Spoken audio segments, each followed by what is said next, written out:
Voy a contarles una parte del sueño. ¿Quién de ustedes conoce el nombre Guadalupe Avelar?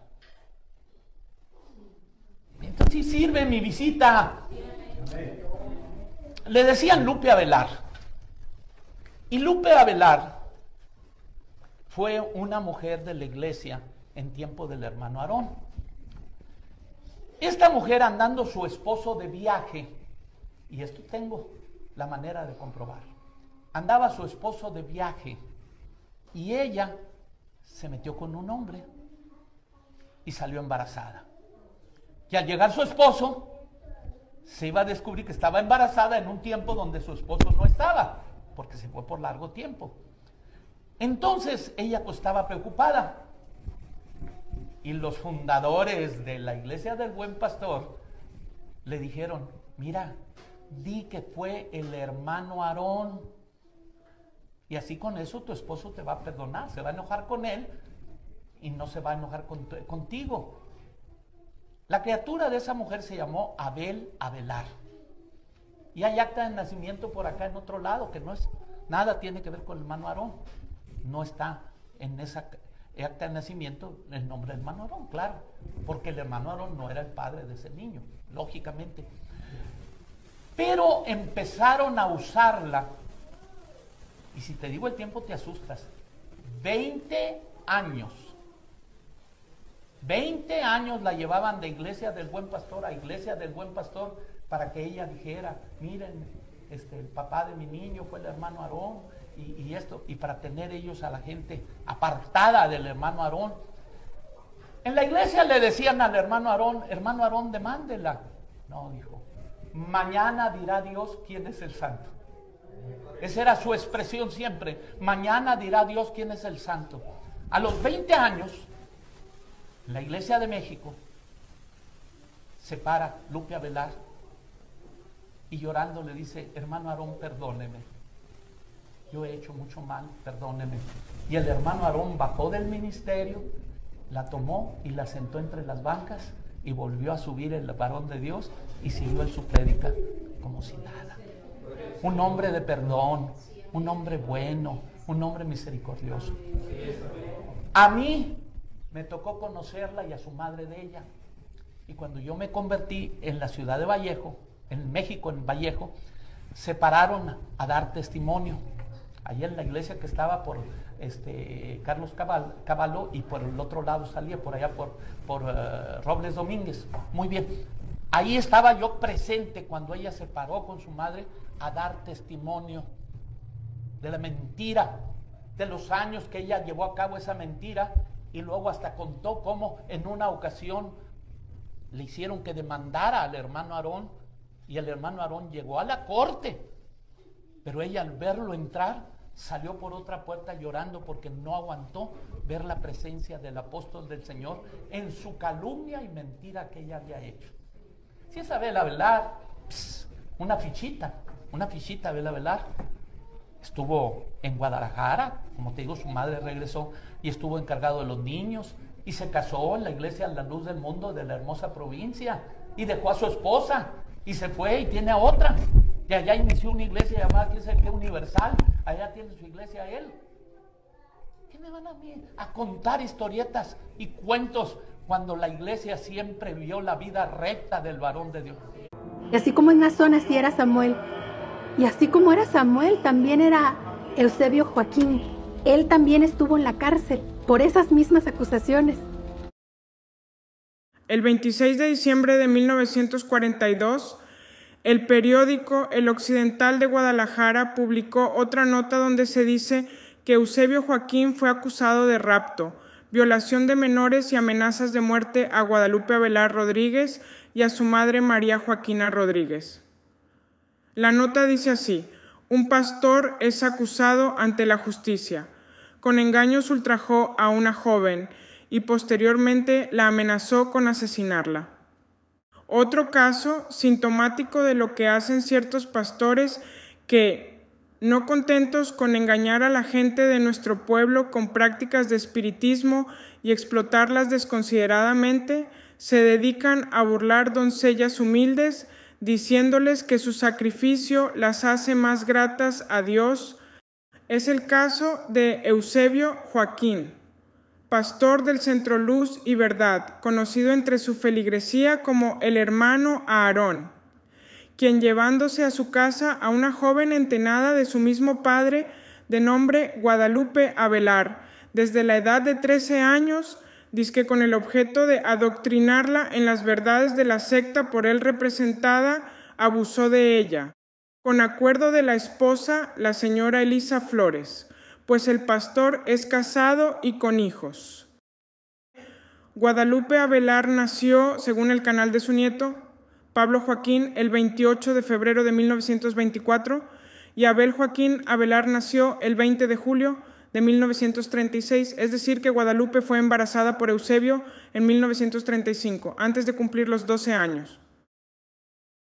Lupe nos contó que la mujer del pastor, de acuerdo con él, le daba ciertos bebedizos, pero no pudiendo conseguir el objeto que se proponían y temeroso el pastor de las consecuencias del escándalo entre sus feligreses, se llevó a Lupe hasta la población de Tapachula, donde la secta cuenta con un hospital, dejando a la muchacha abandonada en esa lejana región de la patria donde nació un niño fruto del ultraje del pastor.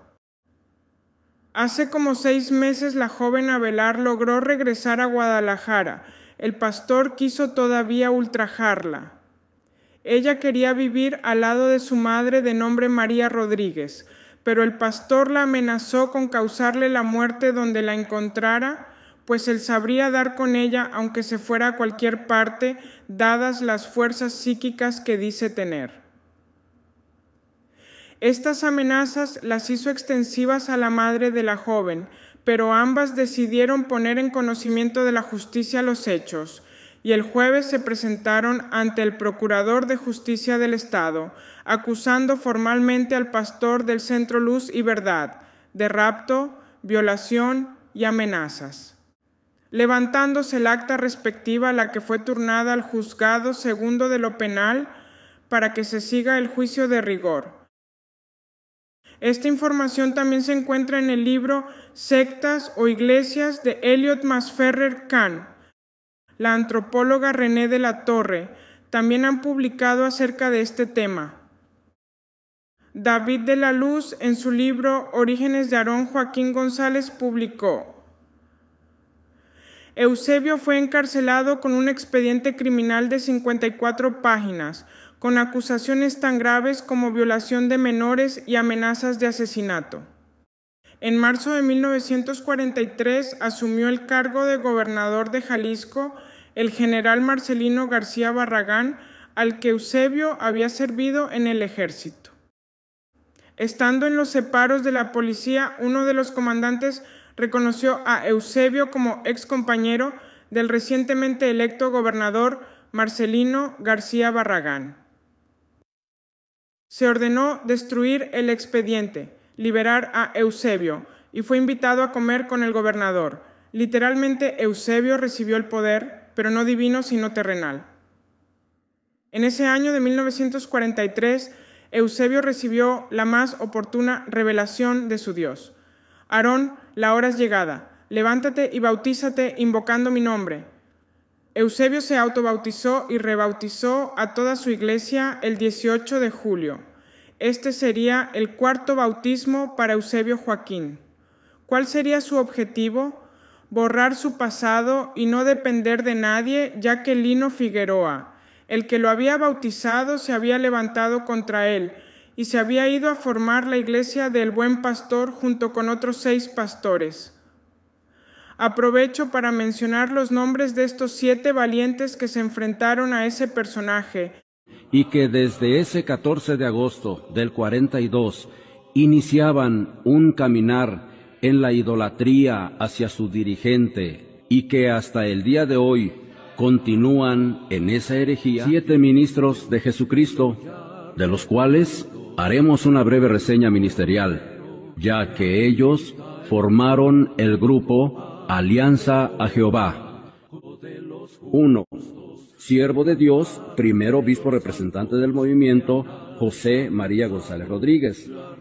2. Siervo de Dios, obispo coadjutor del movimiento, José Isabel Acevedo. Conocido entre la iglesia como el teólogo. 3. Siervo de Dios, primer bautista del movimiento, Lino Figueroa. Nuestro hermano Lino fue quien bautizó a Aarón Joaquín. 4.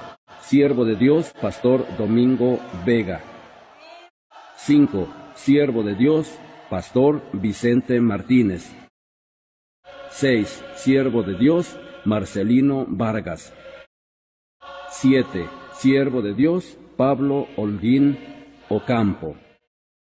Así fue como en 1943, bajo el protectorado y carta blanca del gobernador, Eusebio restauró la Iglesia Cristiana Espiritual Evangélica de Guadalajara y pasó a formar parte del corporativismo del Partido Revolucionario Institucional. En 1945 se incorporó a las filas de Eusebio un frustrado actor de teatro llamado Ignacio Castañeda, quien con sus dotes histriónicos le inyectó dinamismo a la organización participando en actos políticos, promoviendo el anticatolicismo como parte de la doctrina y las prácticas de fanatismo. Quítenle ustedes al sacerdote sus monos y de qué viven. Procesiones para los monos, venta de monos, bendiciones por los monos, indulgencias por los monos, fiestas para los monos. Allá en Jalisco llevan una mona a la diosa mayor de Jalisco, un pedazo de paja, un embudo allí, una mona que le llaman la Virgen de Zapopan. La Santa Cruz. ¡Ah, infame! ¡Ah, gente estúpida que está queriendo honrar a los leños! El instrumento de maldición en el cual mataron al Hijo de Dios. En 1954, el gobierno le regaló 14 hectáreas a cambio de votos. Eusebio vendió los terrenos a sus adeptos y se hizo rico. Y así se pasó el negocio familiar de padre a hijo y luego a nieto. Le comentaba que el parecido físico del líder de la Luz del Mundo, el fundador Eusebio Joaquín, y el parecido físico con su padre, el hermano Abel Avelar, fue un parecido bastante fuerte. ¿Usted alguna vez lo vio así? Pues siempre yo comparaba sus fotografías del hermano Aarón Joaquín González y las fotografías de mi padre, Abel Joaquín Avelar, y pues eran parecidas.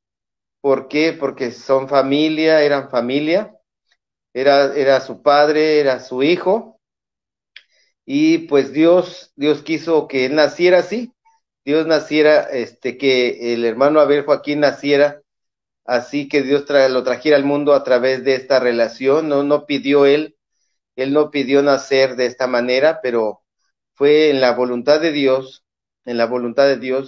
traerlo de esta manera al mundo a través de esta relación de el hermano Aarón Joaquín González y la hermana Guadalupe Avelar. Es algo que Dios le permitió de esta manera venir al mundo.